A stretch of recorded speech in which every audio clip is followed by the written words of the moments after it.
have you been playing? Well, funny enough, I hopped back into Elden Ring. And I still didn't notice the UI. That's even sadder. You win some, you lose some. But yeah, I jumped back into it to prepare for the Elden Ring DLC to get to the point where I needed to be. You got to beat, spoilers, I guess. You got to beat Mog, which is where you're going to access the DLC, and you have to beat Radon for whatever reason. I guess. Can you restore my vision? Oh yes, I got you. Can you restore my vision?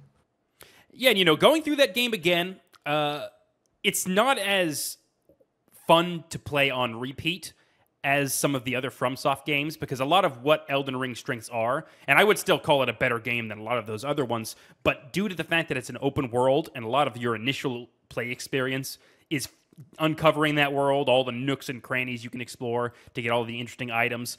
When that part is removed, you're just left with the basic functions of the game, which once again are fantastic. Bunch of garbage, Shut It's the up, worst game ever. loser. A lot of you can play around with a lot of stuff. I'll say as much as I did love Elden Ring, it's really disappointing to hear you say that it's not as fun on the second go around compared to other Souls games. I'm having fun with it. Oh, okay. Bloodborne, you're able to kind of increase other stats to be able to use the other trick weapons that you can get, and that really heightens playthroughs. Dark Souls 3, it's a lot more just even though you have a little bit more freedom to go this way and that way, it's a lot more solid in its level design because of the lack of an open world. And so, in addition, Elden Ring, when you do a New Game Plus, it tells you everything that's on the map that you explored in your previous game, which I get, but at the same time, when I first started it, it was like, I feel like I would have liked to, uncover those on the map itself from the start again. So it keeps them on the map, but don't you still have to go and get your fast travel points again? Oh, I yeah, don't remember being able to. Yeah, I don't think you can just go back and fast travel again. No, you cannot. No, yeah. So Elden Ring I still think about it probably at least once a week. I just have not opened it back up since I platinumed it. And it would be a very fun game to replay again with a completely new character, starting from the ground up, which is what in the far future I will be doing with a Dex Magic or Dex Int build. Why far future and not just leading up to the DLC? Because he's already there. I want to play with my character.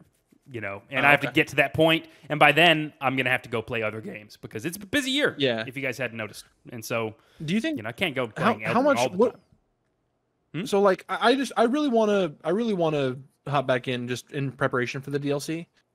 I just don't know exactly when I would do it. Yeah, I was just getting it out of the way because I have a period where I'm not having to play games for reviews, so might as well just at least get close to it. I'm not so dedicated because it is a month away from the Shadow of the Erdtree DLC. Probably still end up killing a bunch of the demigods, but you said just Mog and Radon is what you need. Yeah, that is all you need. So, not too hard of a task. Oh, I found out some interesting details of Shadow of the Erdtree. It's going to conform to your level, so there's no way you can just be over-leveled for it when you go into the DLC, which is very nice. I was going to say, people were saying it's easier to... It'll be easier to come at it with a new character as opposed to doing New Game Plus. New Game Plus, it's going to be significantly harder. That's how the past Dark Souls games were, and Okay. I played all of those in my New Game Plus modes, so I'm used to that. If that's what they're doing, they also have an interesting. They're bringing in kind of like a similar to Sekiro level progression.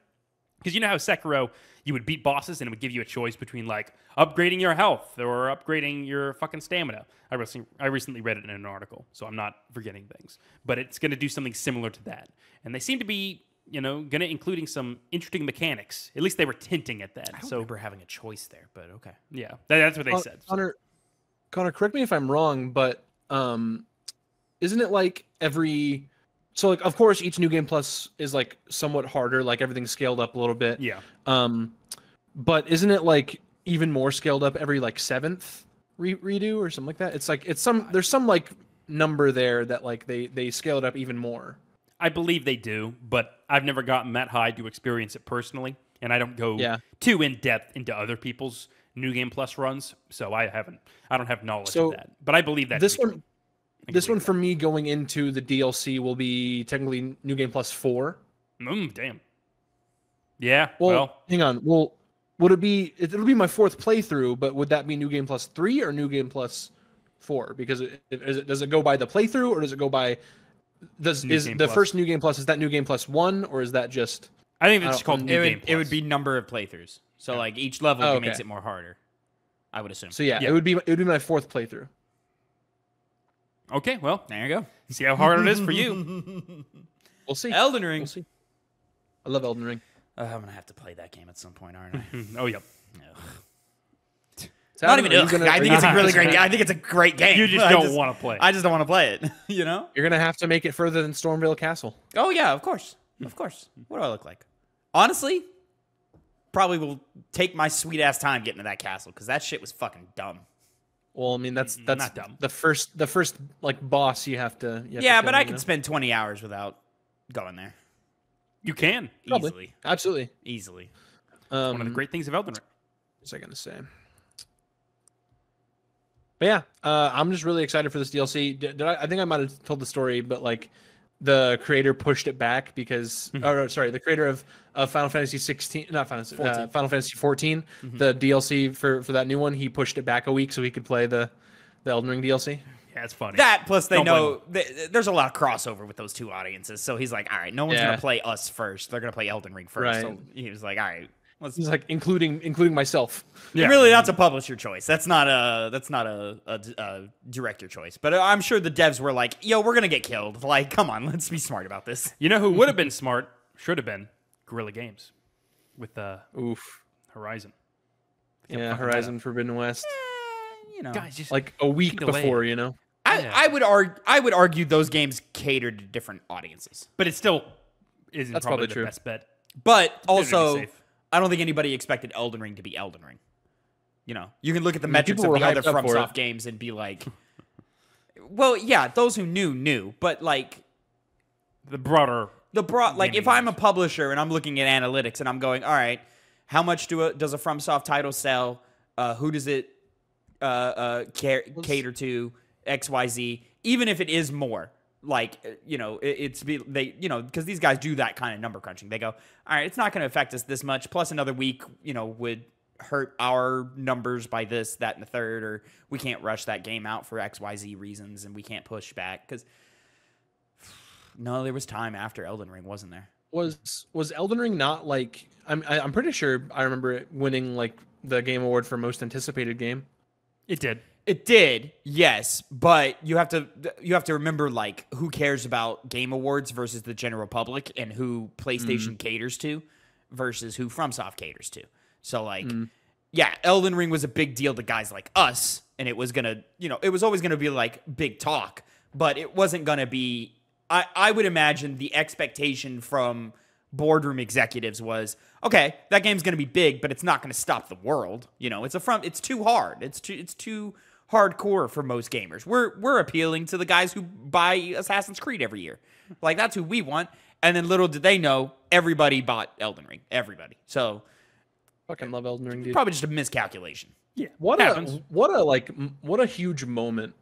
Yeah. Like, what a huge moment that game was. Always nice to have those in the gaming world, just where everyone's talking about something. Helldivers 2 has been like, I think the one so far this year. Yeah. Just people going crazy for it. Maybe something else will. I think Helldiver's probably the biggest one since Elden Ring to happen. Baldur's Gate 3 also had a pretty substantial Baldur's Gate 3 talking crowd.